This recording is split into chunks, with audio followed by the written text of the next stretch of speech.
오늘 저녁에 막내딸이 결혼할 친구 데리고 오기로 했어. 아이고, 잘 됐구만, 잘 됐어. 이제 곧 국수 먹는 거요. 아이고, 축하해요. 귀하게 키운 막내딸인데 어떤 놈을 데려올지. 아이고, 지들끼리만 잘 살면 되죠, 뭐. 우리는 아직 큰 놈도 못 가고 있는데. 아이고, 너무 상심하지 말아요. 어딘가 짝이 있겠죠.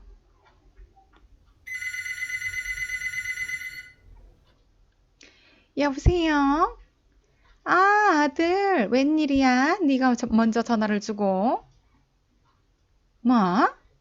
결혼할 사람을 데려온다고?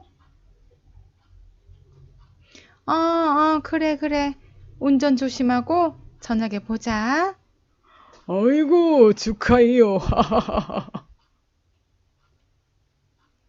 어머, 벌써 왔나 봐요.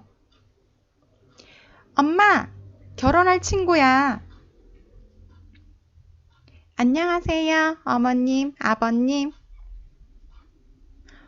아빠, 나하고 결혼할 사람이야. 안녕하십니까? 어머님, 아버님. 아이고, 목이야. 손자 보긴 다 들렸네.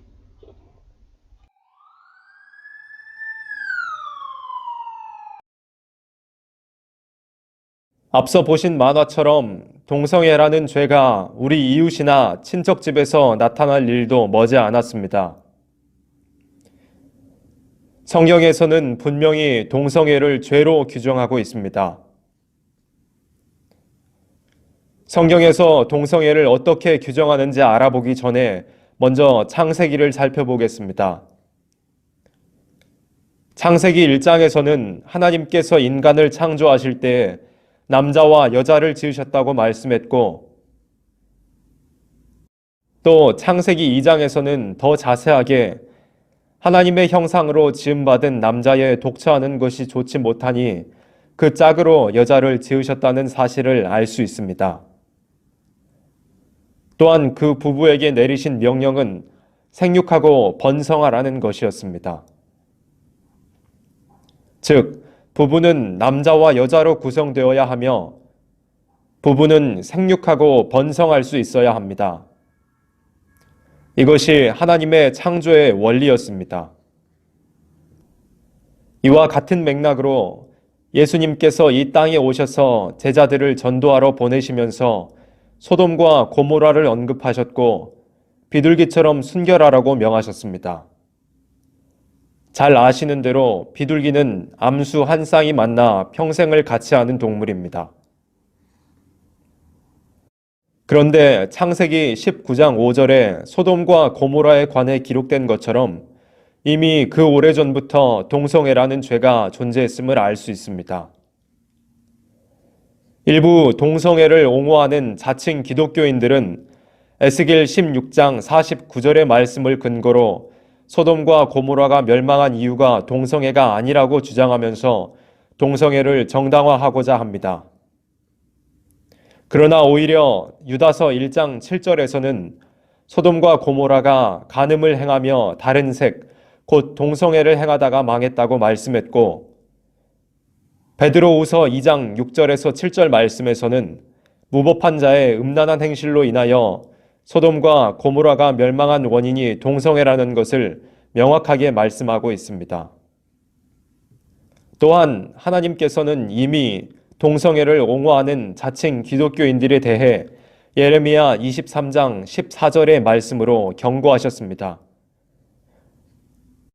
예루살렘 선지자들, 즉 지금의 종교 지도자들 중에도 소돔과 고모라와 같은 가증한 일이 있을 것을 예언하게 하신 것입니다. 하나님께서 모세에게 주신 율법 중 레위기 20장 13절에서도 동성애를 범한 자는 반드시 죽이라고 명하시면서 동성애가 죄라는 것을 명백하게 말씀하셨습니다. 그에 따라 열왕기 상에서는 유다 왕들이 남색하는 자들을 가증히 여겨 땅에서 쫓아내었다는 기록이 있을 뿐만 아니라 예수님께서 이 땅에 오신 이후에 기록된 편지서에서도 남색하는 자가 하나님의 나라를 유업으로 받지 못할 것이라고 말씀했습니다. 결정적으로 로마서 1장에서는 남자들 사이에 서로 향하여 음욕이 부릴 듯하며 남자가 남자로 더불어 부끄러운 일을 행하여 저희의 그릇 때문에 상당한 보응을 그 자신에 받았느니라고 말씀하시면서 동성애가 분명히 죄임을 말씀하신 동시에 에이즈라는 질병이 최근에 의학적으로 명명되기 훨씬 이전인 그때 당시에도 동성애자들에게 에이즈와 같은 혹은 그에 상응하는 보응이 임했다는 사실을 어렵지 않게 알 수 있습니다. 동성애는 사랑이 아닙니다. 잘못된 유혹이며 더러운 욕심입니다. 이것은 그저 자기 욕심에 끌려 거짓 것을 사랑이라고 믿는 죄일 뿐입니다. 이 죄는 단지 죄를 범하는 사람들 간의 문제일 뿐만 아니라 하나님의 창조의 원리를 부정하는 참남된 죄입니다. 그러나 지금의 현실은 개탄스럽습니다.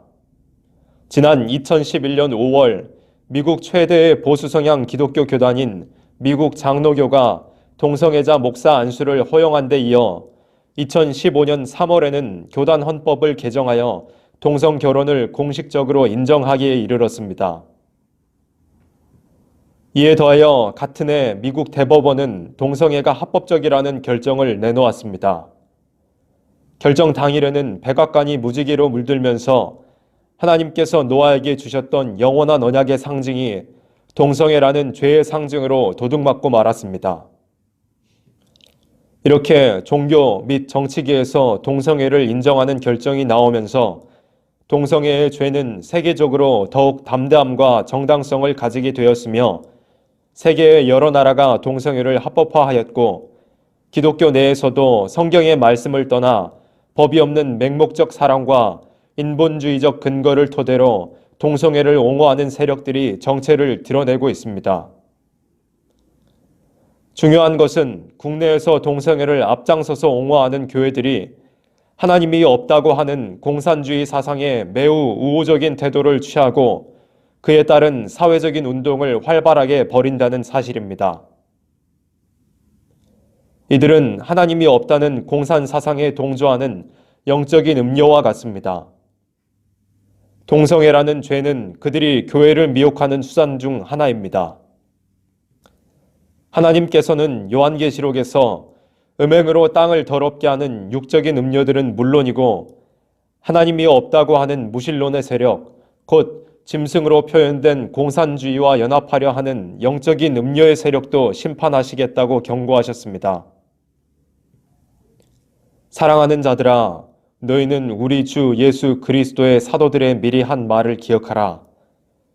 그들이 너희에게 말하기를 마지막 때에 자기의 경건치 않은 정욕대로 행하며 기롱하는 자들이 있으리라 하였나니 이 사람들은 당을 짓는 자며 육에 속한 자며 성령은 없는 자니라. 사랑하는 자들아, 너희는 너희의 지극히 거룩한 믿음 위에 자기를 건축하며 성령으로 기도하며 하나님의 사랑 안에서 자기를 지키며 영생에 이르도록 우리 주 예수 그리스도의 긍휼을 기다리라. 아멘.